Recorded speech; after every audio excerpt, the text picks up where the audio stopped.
Bismillahirrahmanirrahim.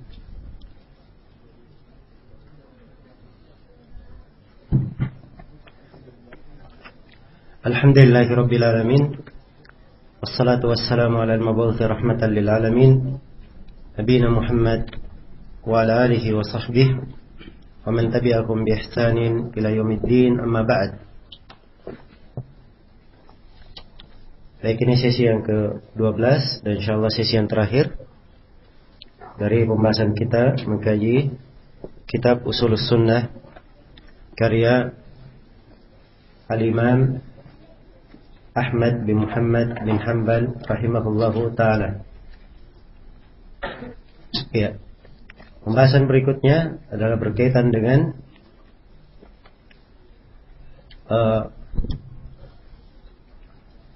memerangi para pencuri, para perampok dan kaum Khawarij. Dan ini diuraikan oleh Imam Ahmad rahimahullahu ta'ala masih dalam kaitan hak-hak seorang pemimpin. Ya, karena memerangi para perampok, para pencuri, orang-orang Khawarij, ini dari bentuk peperangan. Dan peperangan yang seperti ini itu adalah hak seorang pemimpin. Iya. Karena itu ada satu bab di dalam buku-buku fikih disebut dengan nama Qital Al-Bughat, memerangi orang-orang yang melampaui batas. Berkata Imam Ahmad rahimahullahu ta'ala, wa qitalul lususi wal khawariji jaizun. Dan memerangi al-lusus, para pencuri, ya, wal khawarij, dan orang-orang khawarij adalah jaiz, suatu yang diperbolehkan. Ini bahasa jaiz telah kita serap ya dari uraian sebelumnya, digunakan oleh Imam Ahmad di sini bahwa ini adalah hal yang berlaku bagi seorang pemimpin. Iya. Ini diperbolehkan dalam bentuk memeranginya secara umum. Adapun orang per orang, nah ini diterangkan rincian bagaimana kalau orang per orang yang diperangi oleh atau diganggu oleh seorang pencuri atau diserang oleh kaum Khawarij, apa yang dia lakukan? Kata Imam Ahmad rahimahullah, idza aradu lirrajuli fi nafsihi wa malihi falahu an yuqatil an nafsihi wa malihi wa yadfa' anhuma bi kulli ma yaqdir. Jika mereka mengancam jiwa atau harta seseorang, maka boleh dia melawan, ya, membela dirinya dan hartanya, dan membela diri dan harta itu dengan segala yang dia mampu. Iya, dengan segala yang dia mampu. Baik, ini telah diterangkan oleh Rasulullah sallallahu alaihi wasallam. Kata beliau, "Man qutila duna nafsihi fahuwa syahid, wa man qutila duna malihi fahuwa syahid, wa man qutila duna dinihi fahuwa syahid." Siapa yang dibunuh karena membela dirinya, dia mati syahid. Siapa yang dibunuh karena membela hartanya, dia mati syahid. Dan siapa yang dibunuh karena membela agamanya, dia mati syahid. Dan ini hadis ada beberapa lafaz ya. Itu diantara lafaz-lafaz hadis tersebut. Iya. Dan juga di dalam Sahih Muslim, seorang lelaki bertanya kepada Rasulullah sallallahu alaihi wasallam, "Ara'aita in arada rajulun akhda mali?" Bagaimana pendapatmu apabila ada seorang yang ingin mengambil hartaku? Qala, maka Rasulullah bersabda, la tu'tihi, jangan kamu beri hartamu itu. Orang ini kembali bertanya, fa in qatalani, kalau dia memerangiku, kata Nabi, qatilhu, lawanlah dia. Kemudian orang ini bertanya lagi, fa in qatalani, Kalau ternyata dia membunuhku, kata Nabi, fa anta syahid. Kamu terhitung mati syahid. Kemudian orang yang bertanya lagi, fa in qataltuhu, kalau yang terjadi sebaliknya, aku yang membunuhnya, qala finnar. Beliau berkata, orang itu di dalam neraka. Iya. Maka di dalam membela diri itu beda dengan apa? Orang yang sengaja melakukan. Karena membela diri itu mati di dalamnya dihitung dalam bentuk syahadah, dalam bentuk mati syahid. Kemudian kata beliau rahimahullah, walaysa lahu idza faraquhu aw tarakuhu ayatlubahum wala yatba' atharahum walaysa li ahadin illa al-imam aw wulatul muslimin. Ya. Dan apabila para pencuri atau para perampok itu atau yang menyerangnya kaum Khawarij itu, mereka telah menjauh darinya, telah meninggalkannya, maka tidak boleh mereka mengejarnya atau mengikuti jejaknya. Ya, sebab tadi dibolehkan hanya sebatas apa? Membela diri saja. Ya, kalau dia kejar lagi, dia telusuri jejaknya, nah ini bukan lagi apa? Orang membela diri. Ya. Walaysa li ahadin illa al-imam aw wulatil muslimin. Sebab yang seperti itu tidak boleh untuk seorang pun kecuali bagi seorang imam atau penguasa kaum muslimin. Innama lahu ayyadafa'a an nafsihi fi maqamihi dalik. Ya, sesungguhnya dia hanya boleh membela dirinya di keadaan itu saja, di tempat itu saja tatkala apa? Ia diserang di situ. Wa yanwi bijuhdihi alla yaqtula ahadan.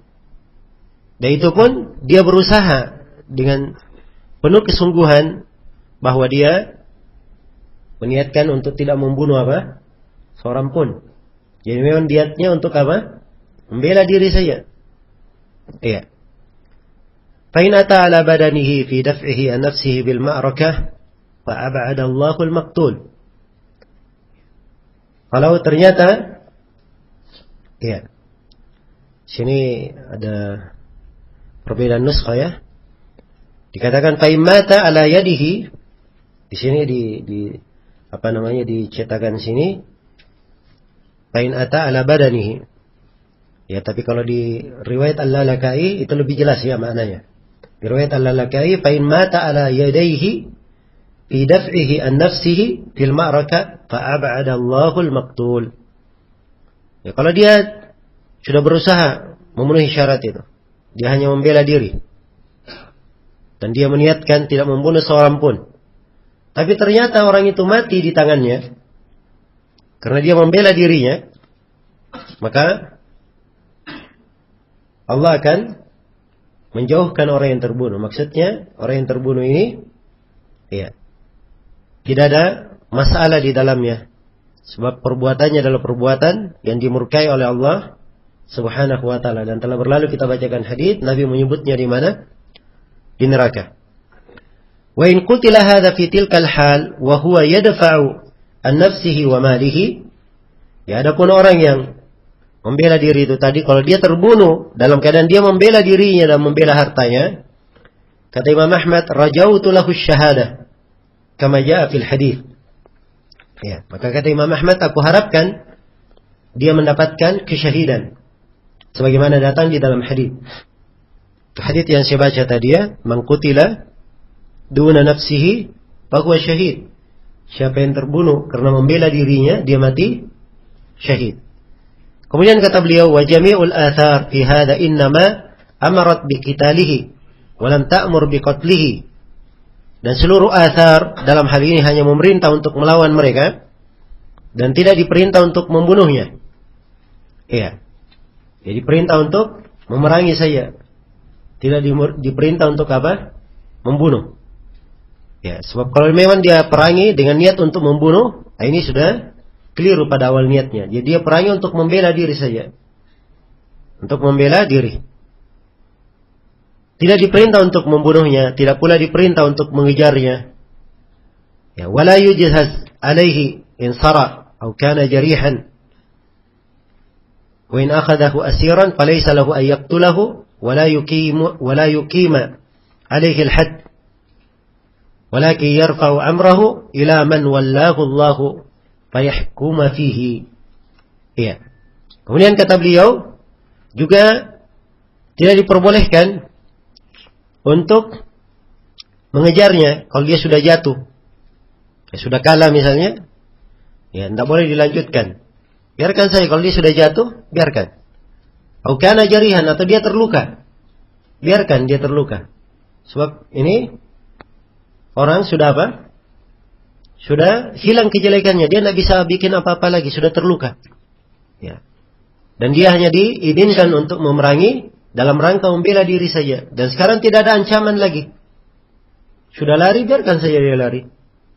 Dia sudah tersungkur, biarkan saja. Dia sudah terluka, biarkan. Ya. Wa in akhadahu asiran, tapi kalau ternyata berbahaya dan harus dia tawan, dia ikat, maka dia ikat saja. Dia jadikan tawanan. Tapi tidak boleh dia bunuh. Tidak boleh pula dia tegakkan hukum had terhadapnya. Kenapa? Ya, karena itu hak apa? Hak penguasa. Karena itu kata Imam Ahmad, bahkan perkara orang itu diangkat kepada orang yang telah diberi kekuasaan oleh Allah, yang menjadi ulatul amr. Nah, ulatul amr inilah, pemerintah inilah yang memberikan apa? Hukum kepadanya. Ya, perhatikan ya. Ini rincian. Adapun memerangi khawarij bagi imam, itu dilakukan oleh Ali bin Abi Thalib dan para sahabat Rasulullah sallallahu alaihi wasallam. Iya. Dan mereka juga ketika diperangi oleh Ali bin Abi Thalib tidak ditawan oleh para sahabat. Iya, kalau mereka lari, dibiarkan saja lari. Dibiarkan saja lari. Iya, dan ini keadaan orang-orang yang bugat seperti ini. Iya, berbeda dengan kaum Khawarij itu sendiri. Ya, kalau mereka memerangi kaum muslimin, dianggap yang dia perangi adalah apa? Kaum kufar. Nggak usah berbicara masa dahulu. Ini dekat-dekat saja. Ya, dan masih terjadi sampai sekarang di Aljazair. Ya, mereka lari di atas gunung, bergerilya untuk apa? Memerangi orang-orang. Dia tawan perempuan-perempuan, dijadikan budak. Ya. Dan ini orang-orang Khawarij, pemikiran mereka dan keadaan mereka hingga hari ini. Baik, maka demikian rincian-rincian yang diberikan oleh Imam Ahmad rahimahullahu taala. Dan ini rincian yang disebut oleh beliau di sini. Ya, diuraikan juga oleh sebagian a'immah di dalam buku-bukunya, mirip seperti yang disebut oleh Imam Ahmad rahimahullahu taala di sini. Ya, dan ini salah satu hal yang menerangkan bagaimana kedudukan penguasa itu, hukum-hukum itu kembali kemana? Kepadanya. Penegakan hudud adalah merupakan wewenang dan kekhususan penguasa. Ya, karena itu sekali lagi saya ingatkan, tidak ada main hakim sendiri. Tidak ada main hakim sendiri. Ini adalah hal yang dimaklumi. Iya. Ada sebagian orang menisbatkan kepada Syekh Muqbil, ya, hal yang batil.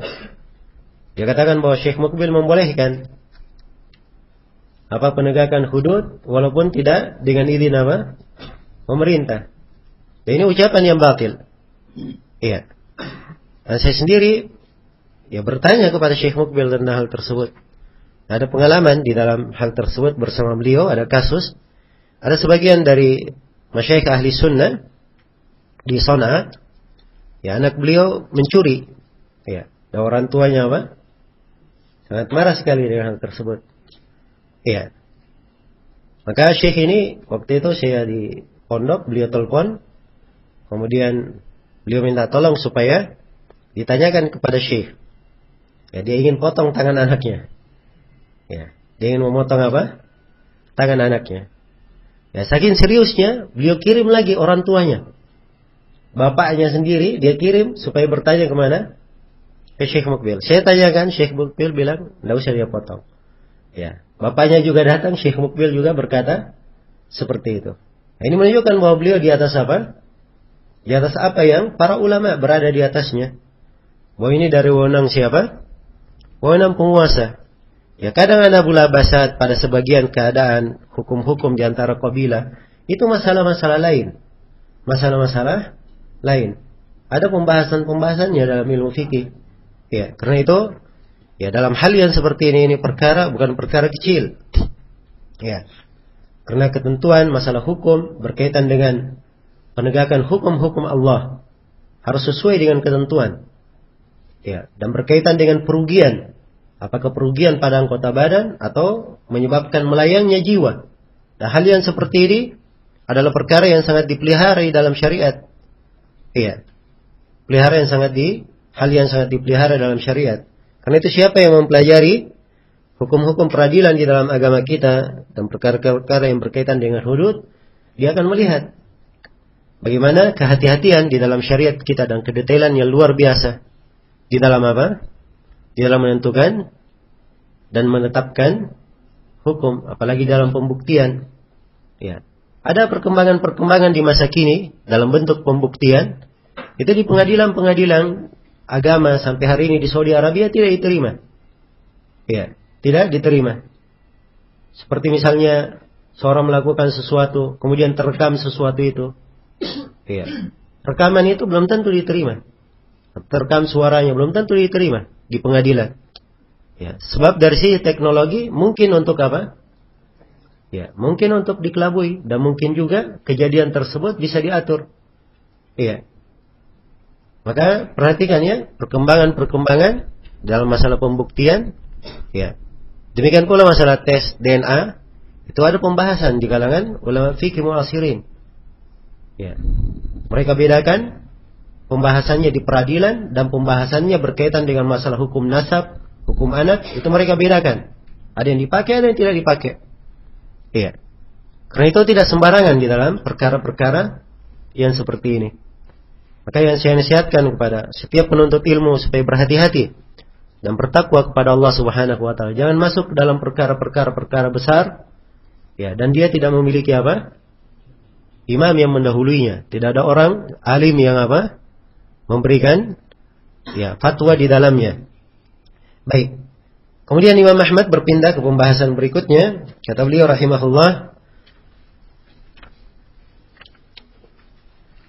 ولا نشهد على أحد من أهل القبلة بعمل يعمله بجنة ولا نار نرجو للصالح ونخاف عليه ونخاف على المسيء المذنب ونرجو له رحمة الله. Kata beliau, dan kami tidak memberikan persaksian bagi seorang pun dari ahli kiblat ya dengan amalan yang dia lakukan, tidak kami persaksikan dia sebagai orang yang berhak mendapat sorga atau orang yang berhak mendapat apa? Mendapat neraka. Kami harapkan ya sorga bagi orang yang salih, dan kami khawatirkan ya terhadapnya. Ya diharapkan sorga tapi juga dikhawatirkan. Adapun orang yang berbuat jelek, berdosa, ini dikhawatirkan terhadapnya neraka, tapi juga diharapkan untuknya ya dia mendapatkan rahmat Allah Subhanahu wa taala. Ini dari usul ahli sunnah. Tidak memastikan untuk siapapun dia masuk apa? Masuk sorga atau masuk neraka dari siapa? Dari ahlul kiblat, dari kaum muslimin yang sholat menghadap kiblat. Iya. Walaupun dia orang yang salih, tidak dikatakan, oh ini kamu penduduk sorga. Ya. Orang yang banyak dosa juga tidak dikatakan, kamu ini penduduk neraka. Sebab mempersaksikan seorang masuk surga dan masuk neraka ini dari kekhususan Allah Subhanahu wa taala. Karena itu tidak boleh seorang mengucapkan sesuatu yang seperti ini tanpa ilmu. Kalau dia mengatakan masuk surga, masuk neraka, dia tetapkan, maka dia berucap tanpa apa? Tanpa ilmu. Dan ini bahaya yang sangat besar. Bahaya yang sangat besar. Ya, ada sebagian sahabat atau seorang perempuan dari sahabat memuji sahabat yang meninggal dan dia katakan ini orang di dalam sorga. Ya, maka Nabi sallallahu alaihi wasallam bersabda, dari mana kamu tahu? Iya. Maka semenjak itu sahabat tersebut tidak lagi mengulangi perbuatannya. Ya, demikian pula kisah seorang yang berperang di medan jihad dan terlihat sekali kegigihannya, maka orang-orang berkata memujinya, bahkan ada yang mengatakan ini penduduk sorga. Maka Nabi SAW berkata tidak, bahkan dia penduduk neraka. Ya. Orang-orang heran akan hal tersebut. Sampai ada sahabat yang mengikuti gerak-gerik orang yang dikatakan oleh Nabi ini bahwa dia adalah apa? Penduduk neraka. Padahal dia berjihad, berperang, membela kaum muslimin. Ternyata dia terluka di pertempuran. Ya. Terluka parah, akhirnya dirawat, dan dia tidak tahan dengan lukanya. Dia mengambil pedangnya, dia tusuk dirinya, bunuh diri. Ya. Nah, itulah innamal a'malu bil khawatin. Amalan itu tergantung akhirnya. Dan di sebagian riwayat ada juga yang seperti ini. Nabi SAW bersabda, Innallaha la yansuru hadzal din birrajulil fajir. Sungguhnya Allah menolong agama ini dengan seorang yang fajir. Ya. Dia berdosa tetapi apa? Ada kebaikan yang dia lakukan untuk apa? Untuk agama. Baik. Jadi tidak boleh dipastikan. Ya.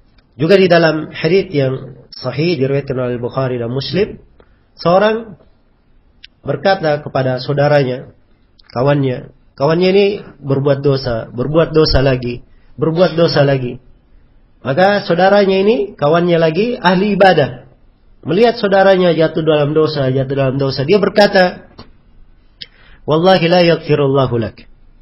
Demi Allah, Allah tidak akan mengampunimu. Dia bersumpah atas nama Allah. Ya. Dan ini lancang sekali. Allah Subhanahu wa taala berfirman, "Man dzalladzi yata'alla 'alayya?" Ya, siapakah yang bersumpah atas namaku bahwa aku tidak mengampuni si fulan? Ketahuilah aku telah ampuni si fulan itu. Adapun kamu wahai orang yang bersumpah, aku telah hapuskan amalanmu.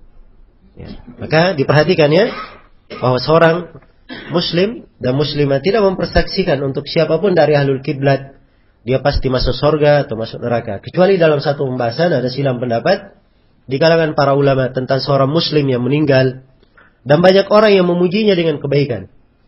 Banyak orang memujinya dengan apa? Dengan kebaikan.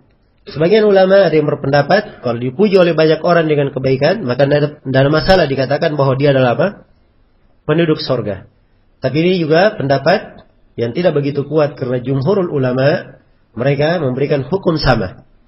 Ya, adapun hadits yang dipakai sebagai dalil yaitu Nabi sallallahu alaihi wasallam berlalu di depan beliau jenazah, maka manusia memujinya, lalu beliau berkata wajibat. Dia wajib untuk masuk surga. Lewat lagi jenazah, kemudian manusia mencelanya, maka Nabi berkata wajibat. Ya. Wajibat. Kemudian beliau berkata, antum syuhada'ullahi ala ardihi. Kalian adalah saksi-saksi Allah di atas muka bumi. Iya. Namun hadits ini tidak ada pendalilan yang kuat. Sebab di sini yang mengatakan wajibat adalah siapa? Nabi untuk jenazah itu. Adapun untuk selainnya, maka hal tersebut adalah hal yang tidak dipastikan. Sebagaimana di keumuman dalil-dalil yang lain. Dan ini adalah pendapat kebanyakan ulama. Ya, wallahu ta'ala alam. Demikian pula, ya sebagian orang yang kadang di masa ini berkata fulan asyahid fulan, ya asyahid fulan. Ya, ini dari hal-hal yang apa? Harusnya ditinggalkan. Ya, seorang yang mati di medan pertempuran diharapkan untuknya syahadah. Ya, dan di hari-hari ini kata syahadah itu, kata mati syahid itu adalah istilah yang banyak disalahgunakan. Sebab istilah syahid ini dalam fikih itu adalah untuk seorang yang mati di medan pertempuran, di tengah peperangan dia mati. Ya, adapun kalau matinya di atas tempat tidur, di rumah sakit, ya, bukan karena suatu peperangan, maka ini tidak dihitung syahid dalam istilah apa? Istilah syar'i. Kemudian sebagian orang, ya, istilah syahid itu seakan-akan kaplingan untuk mereka saja. Jadi kalau untuk kelompoknya diberikan, ya, tokohnya Syahid Hasan Al-Banna, Syahid Syed Qutb, tapi Syekh Jamilur Rahman mujahid fi sabilillah meninggal di medan jihad, tidak ada mereka sebut Syahid Jamilur Rahman. Ya. Jelas ya? Maka ini dari hal yang tidak diperbolehkan. Ya. Kita telah terangkan bahwa tidak boleh mempersaksikan untuk siapapun dari ahlul kiblat dia masuk surga maupun masuk neraka. Kemudian pembahasan berikutnya Imam Ahmad rahimahullahu taala di sini menyebutkan tentang masalah orang yang bertobat dari dosanya. Ya. Kata beliau, "Wa man laqiya Allah bidzambin tajibu lahu bihi an-nar taiban ghairu musirrin alaihi fa inna Allah azza wa jalla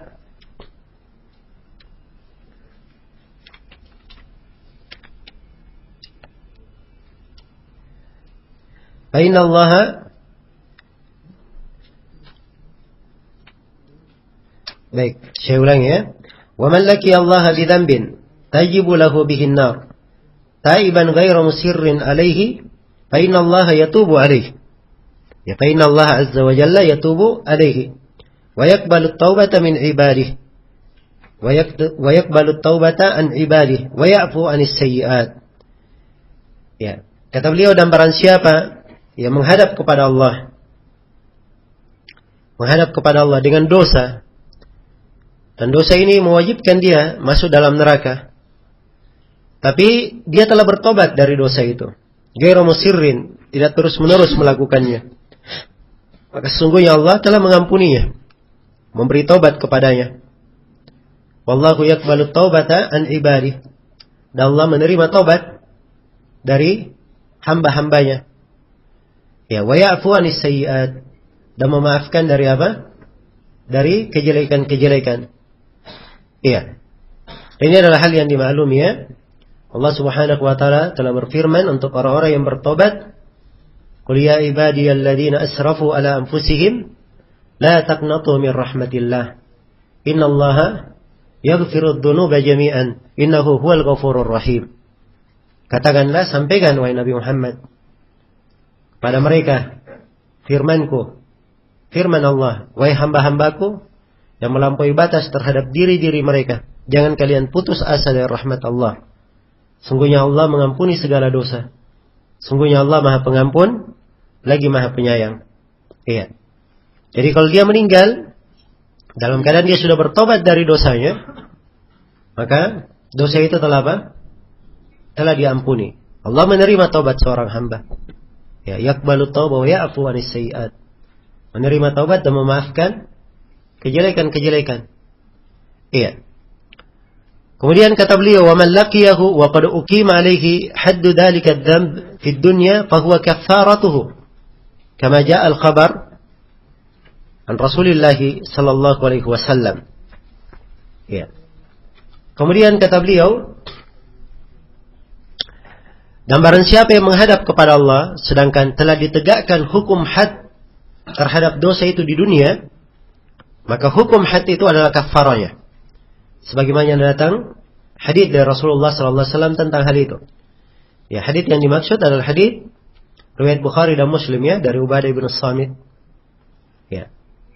Tentang kisah bai'at, Rasulullah bersabda, "Faman waffa minkum dalika fa ajruhu 'ala Allah." Siapa yang sempurna dalam menjalankan bai'at itu, pahalanya ditanggung oleh Allah. Wa man asaba syai'an min dzalika fa uqiba bihi fid dunya fa huwa kaffaratu. Barang siapa yang melakukan dosa dari itu, jatuh di dalam melakukan dosa tersebut, lalu dia telah dihukum di dunia, maka hukuman tersebut adalah kafarahnya, penggugur dosanya. Wa man asaba min dzalika syai'an fasatarahu Allahu alaihi amrahu, fasatarahu Allahu alaihi amruhu ila Allah in syaa'a afa anhu wa in syaa'a aqabahu. Iya. Adapun siapa yang melakukan sesuatu dari dosa, lalu Allah menutupinya, belum ditegakkan padanya had, maka dosa yang seperti ini kembali kepada Allah. Perkaranya kembali kepada Allah. Kalau Allah berkehendak, dia diampuni, dimaafkan. Kalau Allah berkehendak, dia akan apa? Disiksa. Jadi ini keadaan yang kedua ya, untuk orang yang berbuat dosa. Keadaan yang pertama tadi untuk orang yang berbuat dosa, dia meninggal dalam keadaan apa? Sudah bertobat terhadap dosanya. Ini hukumnya tadi apa? Diampuni, diterima tobatnya. Kemudian yang kedua, dia meninggal dalam keadaan berbuat dosa, tapi dosa ini sudah ditegakkan atasnya apa? Hukum had. Maka dosanya juga telah diampuni. Itu hukum had terhadapnya adalah kafarah terhadapnya. Yang ketiga, keadaan yang ketiga, kelanjutan pembahasan, kata beliau, "Wa man laqiyahu musirran ghaira ta'ibin minad dunub allati qad istawjaba biha al-'uquba fa amruhu ila Allah azza wa jalla in syaa'a adzabah wa in syaa'a." Ya. In syaa'a adzabahu wa in syaa'a apa? Ghafara lahu. Wa in syaa'a ghafara lahu. Baik. Kalau Allah berkehendak, Allah akan menyiksanya. Dan kalau Allah berkehendak, Allah akan mengampuninya. Itu ada kesalahan sedikit ya, diperbaiki. Baik, dan dicetakan Al-Lalakai ada tambahannya. Wa man laqiyahu wa huwa kafirun adzabahu wa lam yaghfir lahu. Dan siapa yang menghadap kepada Allah dalam keadaan dia kafir, maka dia akan disiksa dan tidak diampuni untuknya. Jadi ini semuanya ada 4 keadaan ya. Semuanya ada 4 keadaan. Iya, jadi saya ulangi, keadaan yang pertama tadi, ia meninggal dalam keadaan apa? Telah bertobat dari dosanya. Ini diampuni. Yang kedua, dia meninggal dalam keadaan dosanya sudah ditegakkan padanya hukum apa? Hukum had. Maka yang seperti ini juga hukum had itu adalah penggugur dosanya. Kemudian keadaan yang ketiga, dia meninggal dalam keadaan belum bertobat dari dosanya. Iya. Orang yang seperti ini apa hukumnya? Kata Imam Ahmad, kalau Allah berkehendak dia disiksa, dan kalau Allah berkehendak dia apa? Dia diampuni. Tapi dosa yang dimaksud di sini dosa selain apa? Selain kesyirikan. Itulah firman Allah Subhanahu wa taala, "Innallaha la yaghfiru an yushraka bih wa yaghfiru ma duna dzalika liman yasha." Sungguhnya Allah tidak mengampuni dosa kesyirikan dan mengampuni selain daripada itu bagi siapa yang Allah kehendaki. Iya, dan ini ayat di surah Al-Maidah di 2 tempat, di surah Nisa di 2 tempat. Kalau saya nggak salah ayat 46 dan ayat 116. Ayat ini iya, berkaitan dengan orang yang berbuat dosa dan belum bertobat. Belum bertobat. Adapun kalau dia bertobat, Allah mengampuni dan menerima tobat seorang hamba. Keadaan yang keempat, kalau dia meninggal dalam keadaan dia kafir. Ya, maka kalau dia meninggal dalam keadaan dia kafir, pasti apa? Pasti dia disiksa dan tidak diampuni. Nah, ini 4 keadaan. Nah, ini dari prinsip pokok ahli sunnah wal jamaah. Sesat dalam masalah ini kelompok Al-Wa'idiyah dari kalangan Khawarij dan Mu'tazilah. Mereka mengkafirkan pelaku dosa besar. Iya, mereka anggap bahwa pelaku dosa besar itu ya dihukum akhiratnya kekal di dalam neraka selama-lamanya.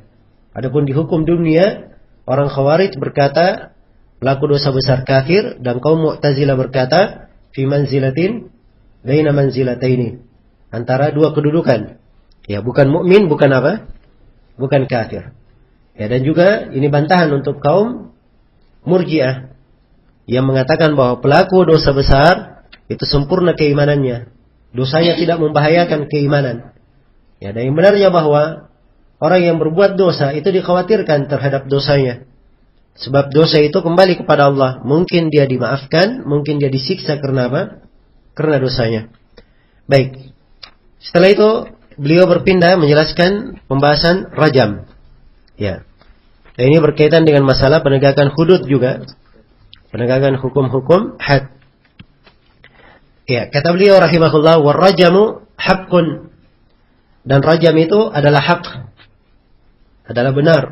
Ala man zana wa qad uhsin, terhadap orang yang berbuat zina dan dia adalah seorang yang muhsan. Ya, dan muhsan itu artinya adalah orang yang telah apa? Telah menikah. Iya, telah menikah. Sebenarnya muhsan banyak maknanya ya. Tapi di tempat ini maknanya adalah apa? Dia telah menikah. Iya. Jadi ini penegakan hukum rajam. Iya. Ada hukum rajam. Dan ini dari hukum yang diingkari oleh kaum Khawarij. Karena itu disebutkan oleh para ulama as-salaf, hukum rajam ini di pembahasan akidah, karena kaum Khawarij menyelisihi dalam hal ini. Ya, untuk membantah ahlul bid'ah. Dan asal pembahasan rajam di pembahasan fikih. Iya. Rajam itu adalah ayat di dalam Al-Quran. Ya, ayat di dalam Al-Quran. Maknanya tetap, hanya saja ayatnya, lafadznya diangkat. Iya, tapi maknanya tetap. Maknanya tetap. Baik. Dan ini telah dilakukan oleh Nabi, beliau merajam. Ya. Seperti beliau merajam perempuan Al-Ghamidiyah. Dan beliau juga merajam Ma'iz. Dan telah dilakukan oleh Abu Bakar, Umar, Utsman dan Ali. Ya, hukum rajam ini. Maka dia adalah suatu hal yang disepakati oleh para ulama. Iya. Tapi hukum rajam ini diterapkan bagi siapa? yang melakukan zina, itu syaratnya. Dia melakukan zina, iya, melakukan zina, dan dia telah menikah. Iya. Adapun kalau belum menikah, maka hukumnya adalah dicambuk 100 kali dan diasingkan selama 1 tahun. Itu kalau belum menikah. Dan disyaratkan syarat lain. Imam Ahmad sebutkan di sini, idza tarafa, kalau dia mengaku. Ya, jadi dia dirajam kalau dia apa? Kalau dia mengaku. Ya. Atau syarat lainnya au qamat alaihi bayyinah, atau telah tegak atasnya bayyinah. Ada bukti bahwa dia apa? Telah melakukan zina, dan buktinya harus ada 4 orang yang melihat. 4 orang yang melihat dengan mata kepalanya. Ya, baru ditegakkan padanya apa? Hukum rajam. Iya. Jelas ya? Bukan dengan cara dipukuli sampai dia mengaku. Ya. Tapi apa? Diminta saja kepada dia mengaku. Karena itu datang kepada Nabi 2 orang. Ya. Orang yang pertama berkata, "Ya Rasulullah, anakku berzina dengan istri orang ini." Ya. Dan anakku bekerja di rumahnya. Ya, mengaku sudah berzina. Maka Nabi perintah supaya anak muda itu, anak orang tersebut dicambuk 100 kali dan apa? Diasinkan selama setahun. Kemudian Nabi berkata kepada Unais, "Ya Unais, ugdu ila imra'ati hadha, fa in i'tarafat farjumha." Wahai Unais, pergilah engkau kepada istri orang ini. Tanya kepadanya, kalau dia mengaku, rajamlah dia. Ya. Ini kalau dia mengaku ya, syaratnya. Kalau tidak mengaku artinya apa? Ya, tidak ada kewajiban, tidak ada hukum terhadapnya. Walaupun si pemudanya sendiri sudah mengaku apa? Berzina, tapi perempuannya kalau dia tidak mengaku, maka tidak ada bukti terhadapnya. Perhatikan ya, kedetailan. Ya, dan bagaimana hukum di dalam syariat ya pada perkara ini. Dan ini terdapat di dalamnya. Ya, pertanyaan juga hadits ini terdapat fikih ya. Banyak orang yang bertanya, kadang dia dapatkan misalnya istrinya berzina, naudzubillah ya, di masa ini. Banyak yang kadang terjadi perselingkuhan misalnya. Ya. Dia tanyakan status istri, apakah dia masih terhitung istrinya atau tidak. Ya, hadits ini adalah jawabannya. Sebab Nabi berkata, "Ugdu ila imra'ati hada." Pergilah kamu kepada istri orang ini. Bersamaan dengan tuduhan zina, Nabi masih menyebutnya sebagai apa? Sebagai istri orang tersebut. Baik. Kemudian kata beliau, "Wa qad rajama Rasulullah sallallahu alaihi wasallam wa rajamat al-a'immatur rasyidun." Rasulullah sallallahu alaihi wasallam telah melakukan rajam tersebut, dan para imam dan para khulafa ar-rasyidin juga telah melakukan rajam. Baik. Selesai ya pembahasan tentang rajam ini. Kemudian kata beliau rahimahullahu taala, "Wa man intaqasa wahidan min ashabi Rasulillah sallallahu alaihi wasallam aw abghadahu li hadathin kana minhu aw dzakara masawiyahu kana mubtadi'an hatta yatarahhama alaihim jami'an wa yakunu qalbuhu lahum salima." Dan barang siapa yang mencela atau menjelekkan salah seorang dari sahabat Rasulullah sallallahu alaihi wasallam atau membencinya dikarenakan suatu kejadian, suatu peristiwa yang terjadi pada sahabat tersebut, atau dia sebutkan keburukan sahabat ini, maka orang yang seperti ini disebut mubtadi'. Ya. Dia dihitung mubtadi' hingga dia merahmati para sahabat seluruhnya. Ya. Dan hingga hatinya itu selamat terhadap para sahabat. Harus diketahui ya bahwa mencerca para sahabat ini dosa yang sangat besar. Iya. Dosa yang sangat besar. Dan telah disebutkan oleh Syekhul Islam Ibnu Taimiyah bahwa orang yang mencela seluruh sahabat atau kebanyakan sahabat ini dianggap kafir, keluar dari Islam. Ya, bukan hanya dosa saja. Karena kalau dia mencela seluruh sahabat, itu artinya dia telah menggugurkan seluruh dari keislaman ini. Iya. Kalau para sahabatnya yang menyampaikan syariat kepada umat semuanya sudah tercela, siapa lagi yang dipercaya? Berarti syariat ini sudah apa? Sudah gugur. Adapun mencela satu dari seorang sahabat tidak ada silang pendapat di kalangan para ulama. Ya, dan di sini Imam Ahmad telah menjelaskan bahwa siapa yang mencela satu dari sahabat atau membencinya atau disebutkan kejelekannya, maka dia mubtadi'. Tidak boleh menyebut kejelekan sahabat ya. Iya. Karena itu hati-hati bagi siapa yang membaca biografi. Ya, jangan sampai lewat kisah sahabat ya dalam kehidupannya. Ya. Kadang ada takwil untuk sahabat tersebut. Ada takwil untuknya. Maka jangan sampai kisah-kisah seperti itu dijadikan bahan oleh manusia untuk mencela para sahabat Rasulullah sallallahu alaihi wasallam. Nah, ya, dan para ulama di masa sekarang ini mereka mencela seorang yang bernama Tariq As-Suwaidan, ya, salah seorang dai di Kuwait. Dia memiliki ceramah tentang kejadian-kejadian yang terjadi di tengah para sahabat. Masuk mendetail, menjelaskan peperangan dan fitnah yang terjadi para sahabat.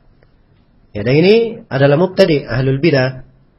Sebab tidak ada dari ahli sunnah yang menguraikan permasalahan yang terjadi di kalangan para sahabat.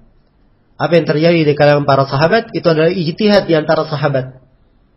Ya, semuanya dapat pahala. Yang benar dapat 2 pahala, dan yang keliru dapat 1 pahala karena mereka adalah ahlul ilm, orang-orang yang berijtihad. Iya. Maka tidak boleh seorang masuk di dalam hal-hal yang berkaitan dengan pertikaian para sahabat Rasulullah sallallahu alaihi wasallam. Ya, wajib untuk mendoakan rahmat bagi para sahabat, mendoakan ridha untuk mereka. Dan wajib hati itu selamat terhadap para sahabat Rasulullah sallallahu alaihi wasallam. Iya, dan ini telah kita terangkan ya pada sesi sebelumnya bagaimana kewajiban kita terhadap para sahabat dan ketidakbolehan untuk mencela para sahabat Rasulullah sallallahu alaihi wasallam. Ya, kemudian Imam Ahmad berpindah menjelaskan tentang tafsir kemunafikan. Ya. Kata beliau, "Wan nifaqu huwal kufru." Ya, kemunafikan itu adalah kekafiran, kekufuran. Ayakfura billahi wa ya'budu ghairahu. Apa artinya kemunafikan yang mengkafirkan? Yaitu dia kafir kepada Allah dan dia beribadah kepada selainnya. Wa yadhharu al-islam fil alaniyah. Dan dia menampakkan keislaman pada zahirnya. Ya, zahirnya dia berucap syahadat. Ya, tapi hakikatnya dia kafir kepada Allah dan beribadah kepada selain Allah. Ya. Mithlul munafiqina alladzina kanu ala ahdi Rasulillah sallallahu alaihi wasallam. Seperti kaum munafikin, ya. Seperti kaum munafikin yang di masa Rasulullah sallallahu alaihi wasallam. Ya, definisi nifaq yang disebut oleh Imam Ahmad di sini ini adalah definisi untuk nifaq i'tiqadi. Sebab kemunafikan terbagi 2. Ada kemunafikan yang mengeluarkan dari keislaman, dan ada kemunafikan yang tidak mengeluarkan dari keislaman. Kemunafikan yang mengeluarkan dari keislaman itu namanya nifaq i'tiqadi. Dan kemunafikan yang tidak mengeluarkan dari keislaman itu namanya nifaq amali. Nifaq amali. Iya, di awal pembahasan beliau sebutkan nifaq i'tiqadi. Kemudian beliau singgung sebuah hadits, dan hadits ini berkaitan dengan nifaq amali. Iya. Qauluhu sallallahu alaihi wasallam, itu sabda Rasulullah sallallahu alaihi wasallam, "Thalathun man kunna fihi fahuwa munafiq." Ya, ada 3. Siapa yang 3 perkara ini terdapat padanya, maka dia adalah seorang munafik. Nah, adapun hadits ini kata Imam Ahmad, hada ala taglid. Ini hadits untuk menunjukkan makna apa? Makna taglid, besarnya dosa saja. Bukan menunjukkan makna dia kafir. Ya, narwiha kama ja'at wala nufassiruha. Kita riwayatkan sebagaimana datangnya, kita tidak tafsirkan. Maksudnya kita riwayatkan, Nabi sebut itu munafik, ya kita sebut munafik. Tapi apakah munafik yang mengeluarkan dari Islam? Jawabannya tidak. Itu adalah kemunafikan tidak mengeluarkan dari keislaman, dan disebut dengan kemunafikan itu ala sabilit taglid, untuk menunjukkan besarnya dosa. Ya, ini perlu diperhatikannya 3 kalimat. Iya. Pertama kata kufur, kafir. Kufur itu ada 2 macam. Kekafiran ada 2 macam. Ada kekafiran yang mengeluarkan dari keislaman, dan ada kekafiran yang tidak mengeluarkan dari apa? Dari keislaman. Kekafiran yang mengeluarkan dari keislaman, ya dimaklumi ya. Semuanya paham. Bagaimana kekafiran yang tidak mengeluarkan dari keislaman? Ya, contohnya misalnya sabda Rasulullah sallallahu alaihi wasallam, "Sibabul muslimi fusuqun wa qitaluhu kufrun." Mencela seorang muslim adalah kefasikan. Memeranginya adalah kekafiran. Ya, membunuh muslim ini mengeluarkan dari agama atau tidak? Tidak mengeluarkan, dosa besar saja. Kalau begitu disebut di dalam hadits ini sebagai kekafiran, maka kekafiran ini untuk menunjukkan apa? Besarnya dosa. Iya. Sama dengan hadits, "Sintani fi ummati huma bihim kufrun." Ada dua perkara pada umatku. Dengan dua perkara ini kekafiran terhadap mereka. At-ta'nu fil ansab wan niyahatu 'alal mayyit. Mencela nasab orang dan meratap terhadap orang yang meninggal. Dimaklumi bahwa ini dua dosa besar, tidak mengeluarkan dari apa? Dari agama, tapi disebut kekafiran karena ini kafir sifatnya apa? Tidak mengeluarkan dari keislaman. Kufrun duna kufrin. Jelas ya? Dari kekafiran ada dua macam. Ya, sebagaimana kemunafikan ada dua macam. Demikian pula kezaliman. Kezaliman ada dua macam. Ada kezaliman yang mengeluarkan dari keislaman, dan ada kezaliman yang tidak mengeluarkan dari keislaman. Sama dengan kefasikan. Kefasikan ada yang mengeluarkan dari keislaman, dan ada kefasikan yang tidak mengeluarkan dari keislaman. Maka di sini letak detailnya pembahasan akidah. Ya. Tatkala kita mengetahui bahwa ini kalimat syar'i terbagi dua, ya, kemunafikan, kekafiran, kezaliman, kefasikan terbagi dua, ada yang mengeluarkan dari keislaman, ada yang tidak mengeluarkan dari keislaman, maka harusnya nas-nas yang ada itu hendaknya dipahami tentang kandungan maknanya. Tidak membedakan akan hal ini yang menjatuhkan di dalam penyimpangan dan kesesatan. Karena itu kaum Khawarij mereka menyimpang karena dia ambil hadits-hadits ini secara apa? Secara zahirnya. Sehingga mereka mengkafirkan pelaku dosa besar, ya, dan seterusnya ya dari kesesatan-kesesatan mereka. Baik. Jadi itu dicatat dengan baik ya supaya bisa dijadikan sebagai kaidah. Demikian pula Imam Ahmad di sini bawakan hadits-hadits yang mengandung, ya, harus diarahkan kepada maknanya al-sabil taglid. Ya, wa qauluhu, dan sabda beliau, "La tarji'u ba'di kuffara dullalan yadribu ba'dukum riqaba ba'd." Jangan kalian berpaling sepeninggalku menjadi kaum yang kafir, yang sesat, dan saling berperang antara sama yang lainnya. Sebagian dari mereka memenggal leher yang lainnya. Ya, di sini disebut kuffaran. Ya, padahal membunuh hukumnya apa? Tidak mengeluarkan dari api neraka, tidak mengeluarkan dari keislaman. Ya. Apa dalilnya tidak mengeluarkan dari keislaman? Ya, banyak ya ayat yang menjelaskannya. Ayat-ayat muhkam. Contoh ayat muhkam dalam hal ini adalah firman Allah Subhanahu wa taala, "Wa in ta'ifatani minal mu'minina iqtatalu." Apabila ada dua kelompok dari kaum mukminin saling berperang. Ini berperang ya, membunuh. Tapi masih disebut dua kelompok dari apa? Kaum mukminin. Andai kata kafir, nah disebut mukminin. Ya. Dan terhadap orang yang membunuh, kalau dia dimaafkan oleh wali orang yang dibunuh, di dalam Al-Quran dikatakan, "Faman ufiya lahu min akhihi syai'un." Siapa yang dimaafkan untuknya dari saudaranya, masih disebut saudara. Andai kata dia kafir, bukan lagi apa? Bukan lagi saudara.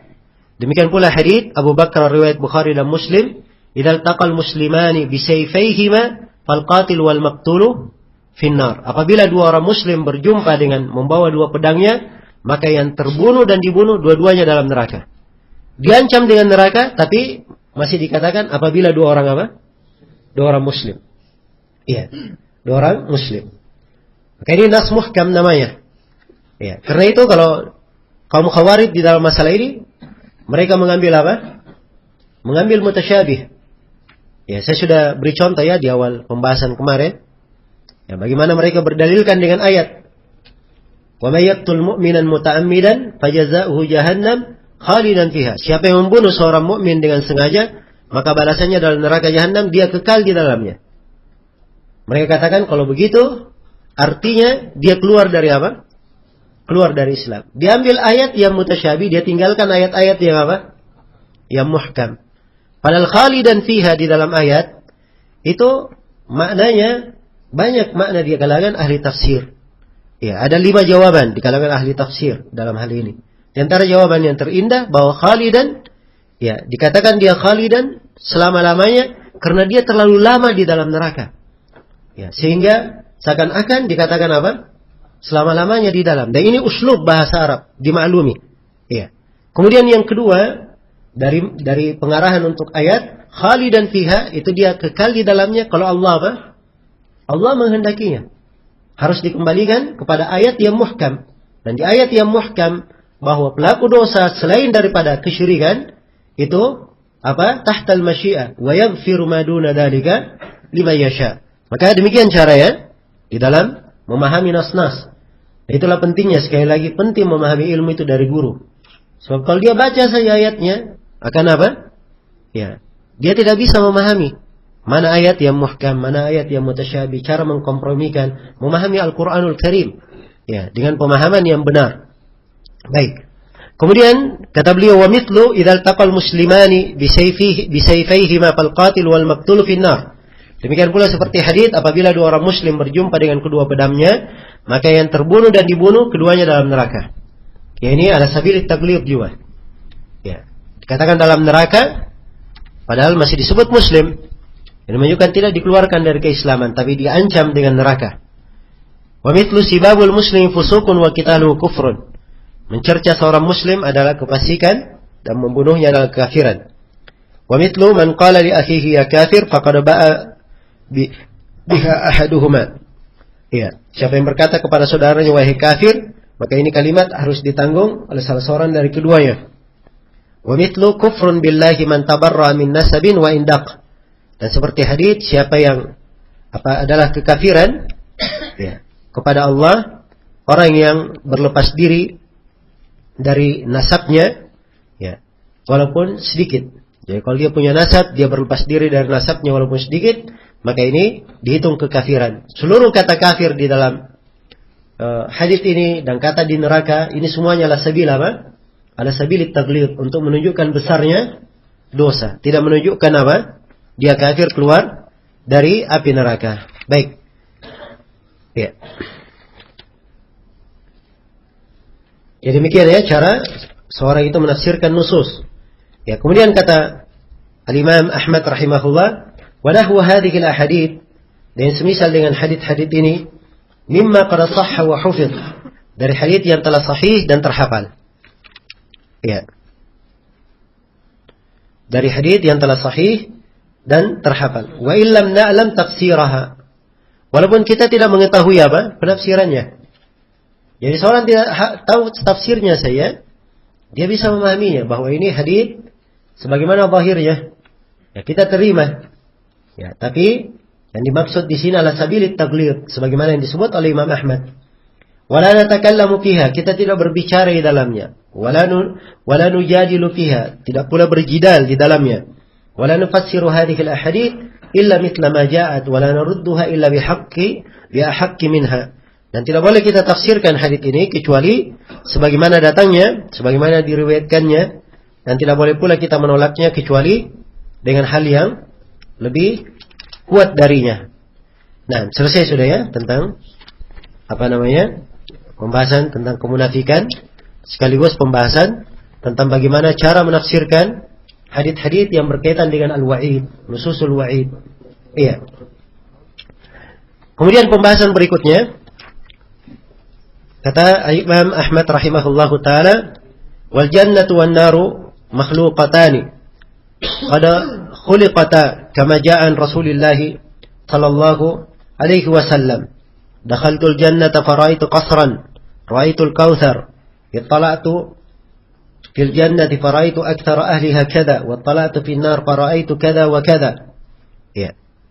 Faman za'ama annahuma lam tuqlaqa fahuwa mukadzimun bil Qur'ani wa hadithi Rasulillah sallallahu alaihi wasallam wa la ahsibuhu yu'minu bil jannati wan nar. Ya. Kata beliau rahimahullah, Dari keimanan, dari pokok keimanan adalah meyakini bahwa surga dan neraka dua-duanya telah tercipta. Iya. Jadi surga dan neraka sekarang sudah ada. Sekarang sudah tercipta. Sudah tercipta. Ya, di sini Imam Ahmad menyebut dalil-dalil dari hadits. Ada dalil-dalil dari Al-Quran yang menunjukkannya.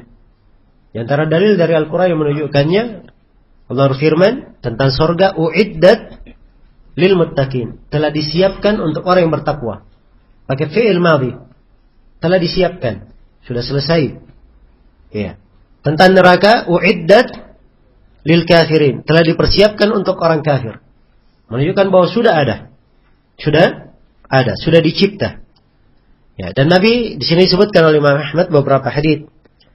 Ya, Nabi berkata, saya masuk surga, aku melihat apa? Melihat istana. Ya, ini hadits ma'ruf ya tentang kisah istana bagi siapa? Umar bin Khattab radhiyallahu taala anhu. Iya. Beliau melihat istana Umar di surga. Kata beliau, ra'aitul kautsar, aku melihat al-kautsar. Nah, dan kautsar ini adalah sungai yang berada di mana? Di surga. Ittala'tu fin nar faraitu aktsara ahliha kada. Di cetakan antum An-Nisa. Saya melihat ke neraka. Ya, maka aku pun melihat kebanyakan penghuninya adalah perempuan. Ya, berarti Nabi sudah melihat siapa? Melihat apa? Melihat neraka, dan beliau melihat ya bahwa kebanyakan penghuninya adalah perempuan.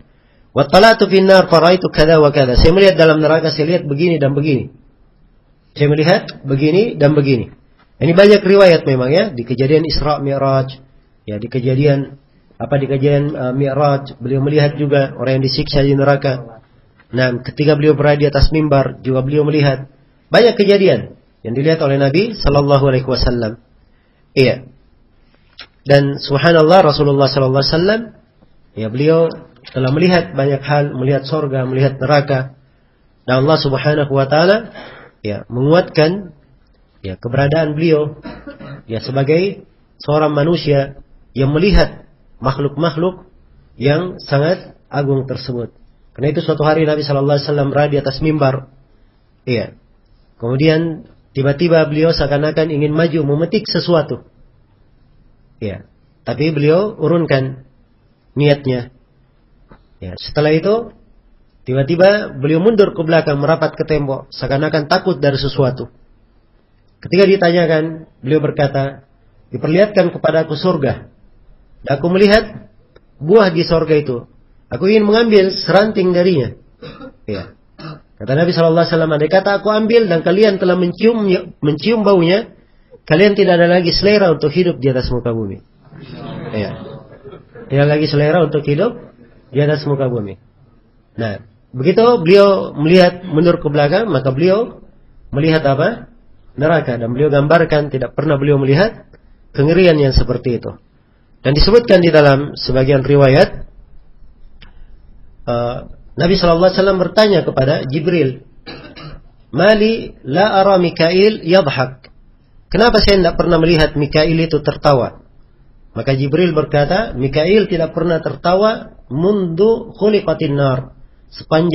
Semenjak neraka dicipta, Mikail tidak pernah tertawa. Ya, dan ini perhatikan ya bagaimana keadaan surga dan neraka. Ya, dua hal yang bertentangan dan dua-duanya adalah hal yang sangat dahsyat sekali bagi siapa yang melihatnya. Tapi bersamaan dengan itu, Nabi SAW ya tetap berada di keadaannya sebagai manusia biasa, dan beliau gambarkan kalau orang lain yang melihatnya mungkin tidak lagi seleranya untuk hidup. Ya, mungkin ketakutannya sangat besar sekali terhadap dirinya. Ya. Dan ini juga dari hal-hal yang menunjukkan besarnya keimanan Rasulullah sallallahu alaihi wasallam. Maka secara umum hadits-hadits yang saya sebutkan tadi itu semuanya menegaskan bahwa surga dan neraka sudah apa? Sudah ada. Iya. Bahkan sudah disebutkan ada dari penghuninya. Karena itu hadits-hadits yang seperti ini wajib kita imani. Ya, perkara yang seperti ini wajib kita imani. Kemudian kata beliau, "Faman za'ama annahuma lam tukhlaqa fa huwa mukadzibun bil Qur'an." Siapa yang menyangka bahwa keduanya belum diciptakan, maka dia adalah orang yang mendustakan Al-Qur'an dan mendustakan hadits-hadits Rasulullah sallallahu alaihi wasallam. Dan kata Imam Ahmad, saya tidak menyangka orang yang seperti ini beriman kepada surga dan neraka. Baik, selesai sudah ya pembahasan tentang surga dan neraka. Kemudian pembahasan yang terakhir di dalam buku ini. Jam berapa sekarang? Hah? Oh ya, sekitar sudah jam 6. Baik. Pembahasan yang terakhir adalah pembahasan tentang masalah mensolati orang yang mati dari ahlul kiblat. Iya, walaupun dia berbuat dosa. Berkata Imam Ahmad rahimahullahu taala, "Wa man mata min ahli al-kiblati muwahhidan yusalla alaihi wa yastaghfaru lahu wa la yuhjabu anhu al-istighfar wa la natruku as-salata alaihi li dhanbin atnabahu saghiran kana aw kabira wa amruhu ila Allah azza wa jalla." Kata beliau, dan barang siapa yang meninggal dari ahlul kiblat, dari kaum muslimin, muwahhidan, sebagai orang yang bertauhid, yusalla alaihi, maka dia disolati, wa yastaghfaru lah, dan dimohonkan ampun untuknya, wa la yuhjabu anhu al-istighfar, ya, tidaklah dihalangi permohonan ampun untuknya, wa la natruku as-salata alaihi, dan juga tidak ditinggalkan salat terhadapnya, lidambin adnabahu, karena sebuah dosa yang dia lakukan, sagiran kana au kabira, apakah dosanya kecil atau dosanya besar. Iya, sepanjang dia muslim, berbuat dosa kecil maupun besar, tetap saja disolati, tetap dimohonkan ampun. Wa amruhu ila Allah azza wa jalla, dan perkaranya kembali kepada Allah azza wa jalla. Dan tentunya apa yang disebut oleh Imam Ahmad di sini, ini terkait dengan keyakinan ahli sunnah terhadap pelaku dosa besar. Itu titik penekanannya, bahwa dia masih muslim, ya. Dan seorang muslim kalau meninggal, hukumnya apa? Disolati, ya. Dan di dalam solat dimohonkan ampun untuknya, ya, dimohonkan ampun untuknya. Karena doa yang diajarkan oleh Nabi Sallallahu Alaihi Wasallam untuk orang yang meninggal, semuanya mengandung apa? Permohonan ampunan untuk orang yang meninggal. Iya. Dan dimaklumi bahwa hukum salat jenazah itu hukumnya adalah apa? Fardu kifayah. Kalau sudah ada sekelompok dari kaum muslimin menegakkannya, maka gugur kewajiban terhadap yang lainnya. Gugur kewajiban terhadap yang lainnya. Iya. Dan ini tentunya tidak masuk di dalam pembahasan para imam meninggalkan salat terhadap ahlul bidah. Ya, sebab para imam seperti Imam Ahmad, Sufyan ats-Tsauri, dan selainnya yang tidak mensolati ahlul bidah, ya, mereka tidak mensolati pada diri mereka sendiri. Tapi bukan artinya tidak ada dari kalangan kaum muslimin yang apa? Mensolatinya. Sebab kalau tidak ada dari kaum muslimin mensolatinya, semuanya akan apa? Akan berdosa. Ya. Tetapi sebagian orang yang memiliki kedudukan di tengah umat, ya, ucapannya didengar, ya, perbuatannya, ya, dianggap oleh umat, maka kadang perlu berbuat seperti yang dilakukan oleh Imam Ahmad, Sufyan ats-Tsauri, bahkan seperti yang dilakukan oleh Nabi ketika beliau bertanya tentang sahabat, ya, yang akan disolati dan ternyata dia memiliki hutang, maka Nabi Sallallahu Alaihi Wasallam berkata, kalau begitu solatlah kalian, solatilah kawan kalian, dan Nabi tidak mau mensolatinya. Iya. Kalau itu berkaitan dengan masalah hutang saja, apalagi berkaitan dengan masalah apa? Masalah bid'ah. Iya. Sebab ini berkaitan dengan hak Allah Subhanahu wa taala, berkaitan dengan hak agama. Iya. Berkaitan dengan hak agama, tapi tetap harus ada yang mensolatinya. Ya. Nah, itu dari kebencian manusia kepada Bishr bin Ghiyath al-Marisi, ya, tetap saja ada yang ikut yang mensolatinya. Ada yang ikut mensolatinya walaupun sedikit sekali. Ya, dan disebutkan dalam sebagian riwayat, ya, bahwa ada ketika Bishr al-Marisi ini meninggal, tidak ada seorang pun dari ahli sunnah yang apa? Menghadiri jenazahnya, kecuali satu orang. Ya. Satu orang ini setelah kembali, ia dicela oleh ahli sunnah yang lainnya.